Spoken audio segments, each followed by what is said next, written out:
Welcome to this daily guided meditation practice. This is the Attentive Mind. My name is Nathan, and I'll be guiding you through this meditation practice today.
You have found yourself a seated position,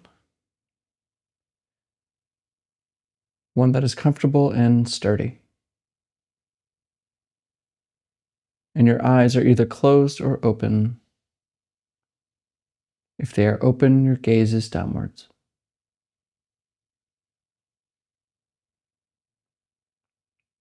And let's begin today's practice by bringing our awareness to the breath. This gentle rising and falling of the breath, just notice it.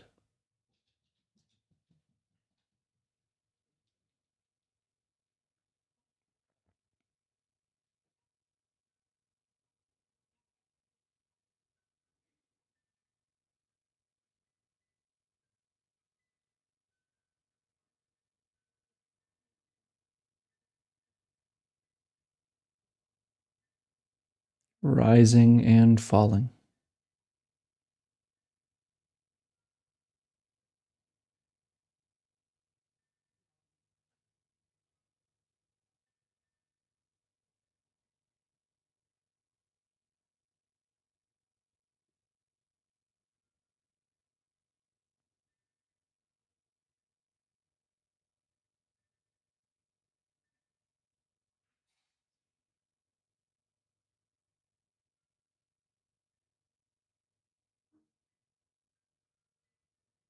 And when you notice that some creeping thoughts about your to-do list or your memories,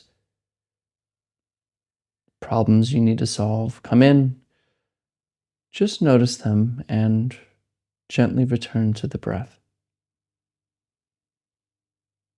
Nothing special, no effort needed.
Come back. Come back to breathing.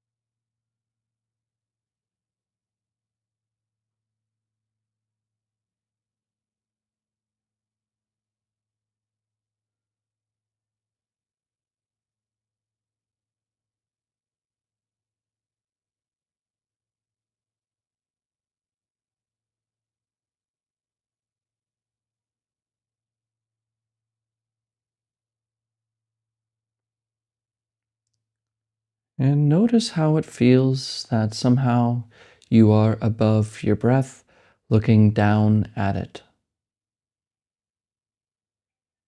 That your breath is below you and you're above it, behind the eyes and in between the ears, looking down from this center, in the head, from the head.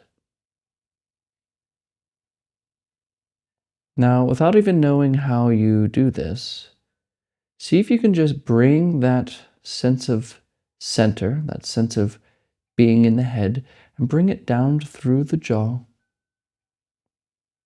into the neck, into the upper chest, and of course to the place you feel the breath the most.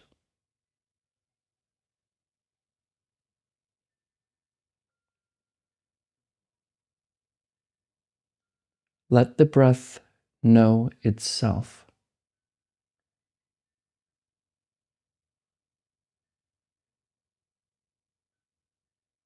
Don't notice the breath from someplace above.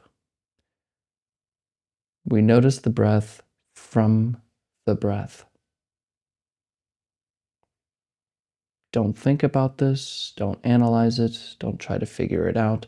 Simply be the breath and notice it from the breath.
Breathing aware of itself.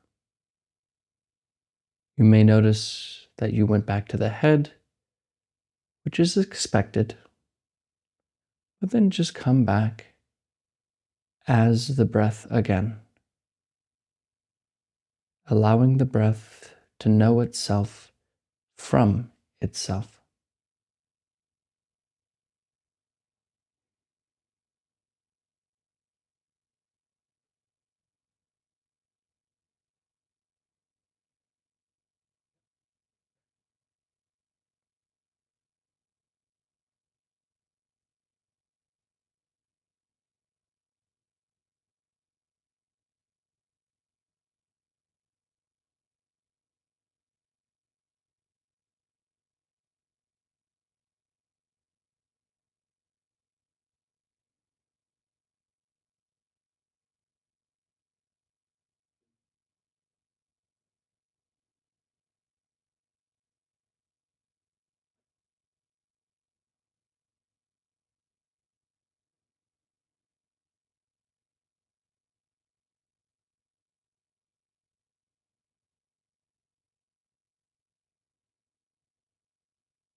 Now, again, without knowing how you do this, without thinking about it or wondering if it works or whatever, just from the breath,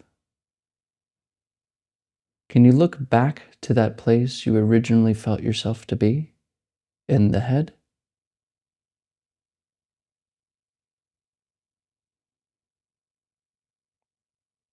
Is there a center of awareness in the head?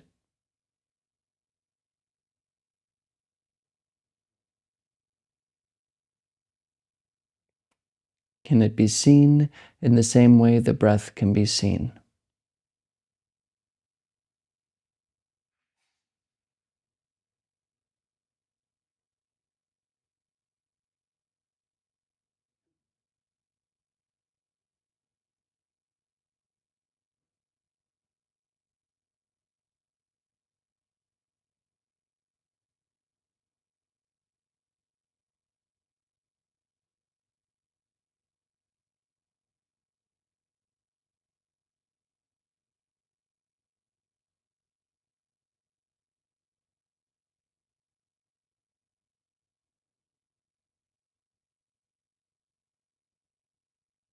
Maybe we can step away now, kind of pull back the view, and we can notice both the breath and the head and the body and the situation around us. All of this happening within a single experience.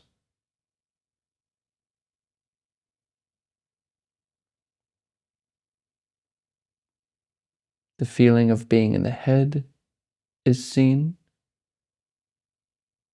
The feeling of being in the breath is seen. My voice is perceived. Everything right here.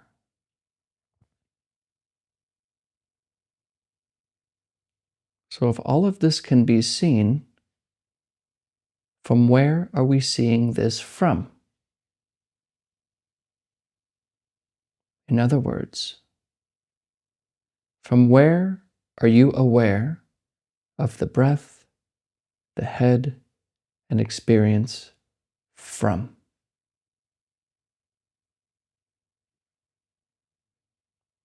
Be quiet.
All right, you can look at the screen.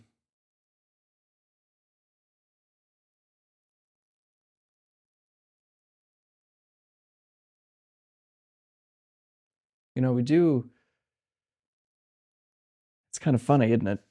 To sit cross-legged on a cushion looking at the floor. And if you do it on your own, you're sitting there for hours just looking at the mind.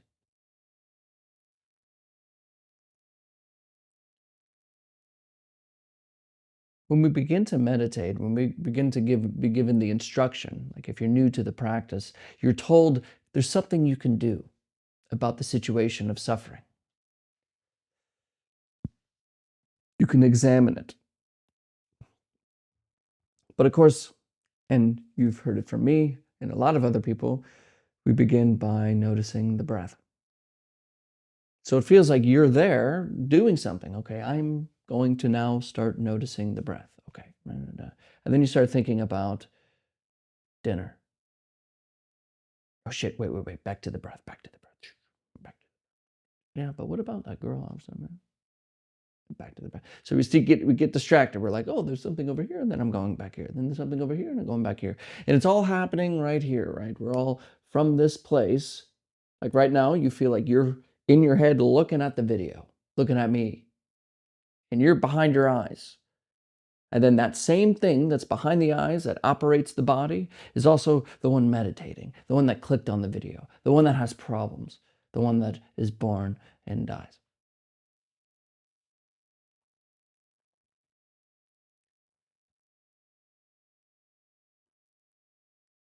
The reality of it is that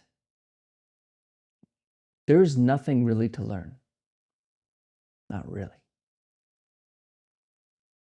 The whole thing of you doing some practice to become something, to get somewhere, to learn about meditation is a big,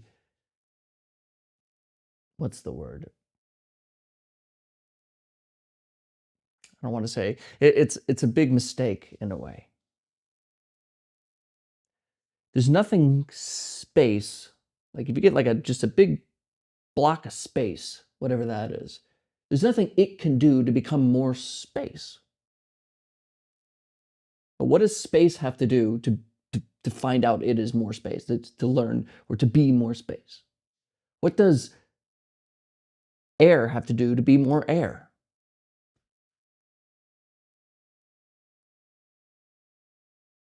And it's the same thing with us.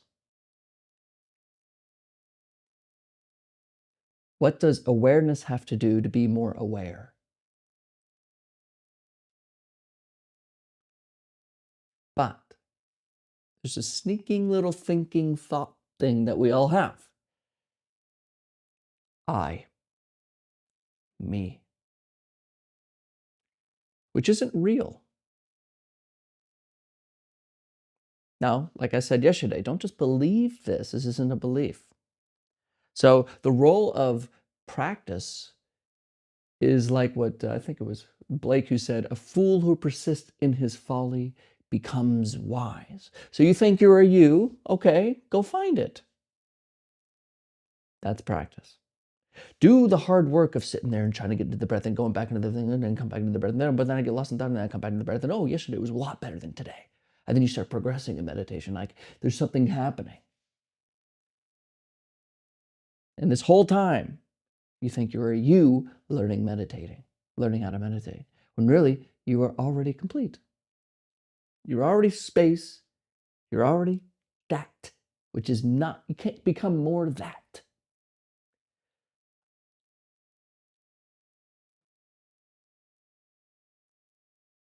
But because of thinking,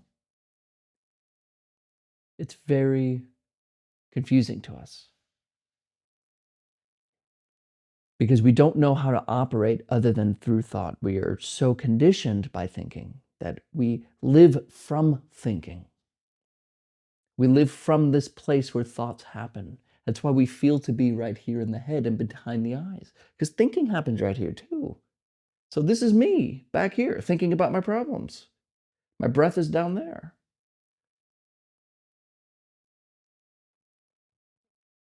But if you'll notice your experience, there's equal awareness of the head and the breath.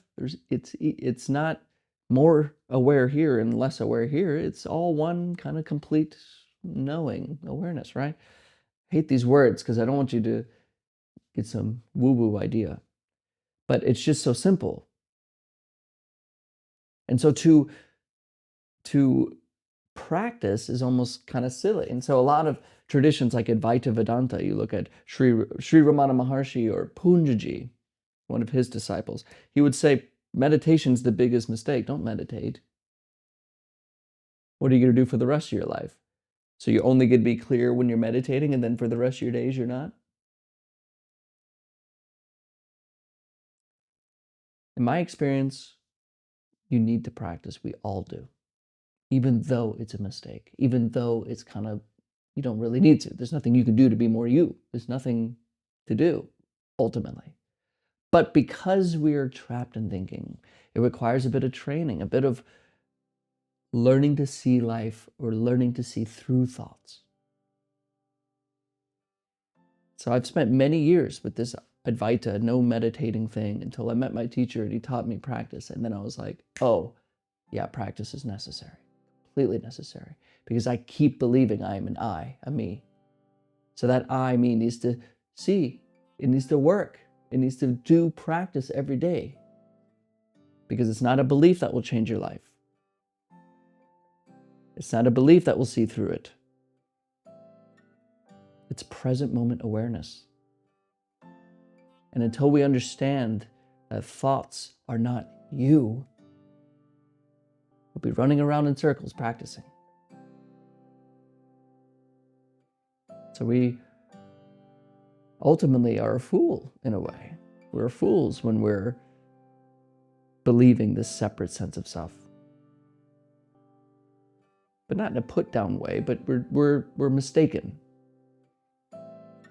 So to see through that mistake, most of us need to persist in that folly, persist in looking for this I, this me. And maybe we can become wise and wake up from the dream of me. Thank you for your time today. And as always, I'll see you tomorrow.